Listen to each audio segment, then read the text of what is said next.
This is a 35-gallon drum and a 5-gallon bucket, and just used a circular saw to cut the lid, put it on hinges, and there were some adults flying around. So for black soldier flies, they're absolutely prevalent in Houston during the summer. Here's what the maggots, there goes an adult. Oh, she was laying eggs. So the adults lay eggs on the cardboard, so it's really good to continually keep some dry material on the top. And you can see they're quite big right now, but there are smaller ones that kind of go in cycles. I found they go in waves. Here's an adult right there. That's the, come on, focus. Anyway, that's what the adults look like, and they're not like the other house flies or flies you don't want to have around that'll get in everything. They don't really land on food and do that much. But, so I guess things that I've learned, that the black soldier fly maggots do push out the other maggots, but they're not the first. They're, being kind of larger, they're slower to establish, and oftentimes you'll get fruit flies, or right there's another fly, like house flies and things, that'll come in first.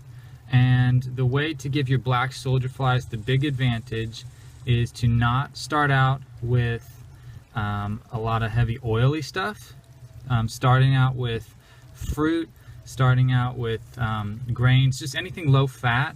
I've added soldier fly maggots to a bin that was totally dominated by a different fly, and they weren't able to push them all out completely. It just kind of slowly went back to the other. So there's definitely balance, and you're kind of growing this organism. So like what we got here is a really strong colony. So yeah, fruits and grains to start. And then the other big thing is keeping it covered. So if it's like this and there's all this exposed fruit and rotten stuff, it'll be much more likely to have maggots that you don't want in your black soldier fly bin. So and you'll get a few, but just not as many. So there's a few females that are on my face and buzzing around. They're coming to check me out. So what I brought today to add are some rotten apples, and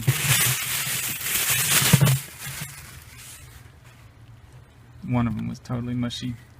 The maggots are really good at just making stuff disappear. In fact, I should have dug down more, because the maggots, there's a lot. That's all. Sometimes it's cool to see just how many, but they're mostly in the top 4 to 5 inches, and so it's also good to build up, to add slowly. So like this is, these apples were from a school that was dumping them at the end of the school year, and I've just held on to them for a while.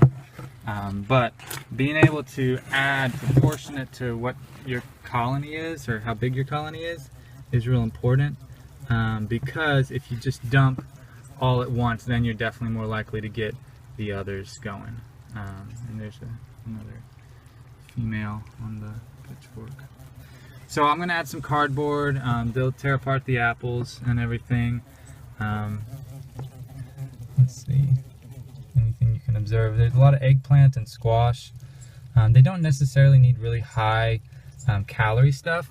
I've seen black soldier flies in pretty good quantity in grass clippings. So it's really just high moisture, and the maggots will come in, and suitable environment, so stable moisture. Anyway, so to harvesting. Alright, so other things first about the design. There's a white, you see the corrugated plastic? That fin goes all the way down, most of the way towards the bottom, and it helps guide the larva towards the self-harvesting exit, which is right here. And I bumped it, so it came disconnected. They crawl through there into that little tube, and then come down into this bucket. And this is what we've got. This is a few days, and some big roaches too. So this is good chicken food. They are, yeah, they're like all protein, and the chickens really like them. And so that's really the use of black soldier flies, is converting rotten junk into something else. But biological processes, way to save the world. I have noticed that they, if they stay in the bucket very long, they molt, so they're usually ready to go through, sorry about the focus, another stage. So you see a lot of skins in there.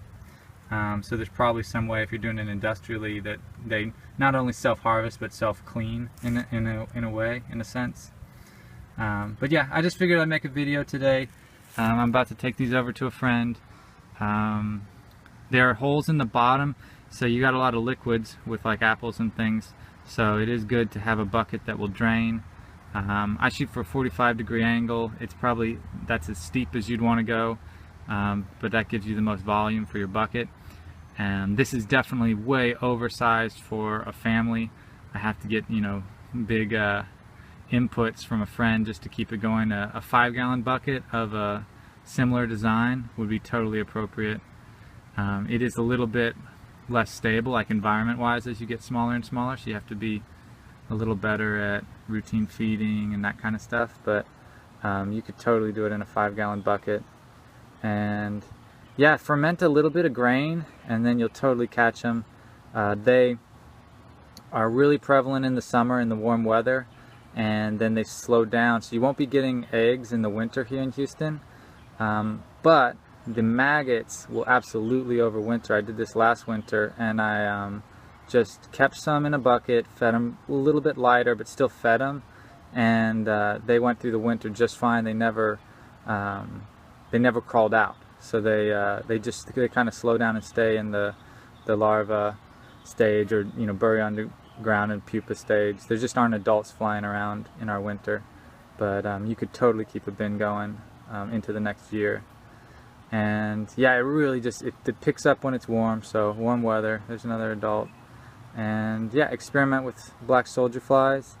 And if you need any help, just let me know. I'm happy to help support getting you started. All right. Peace.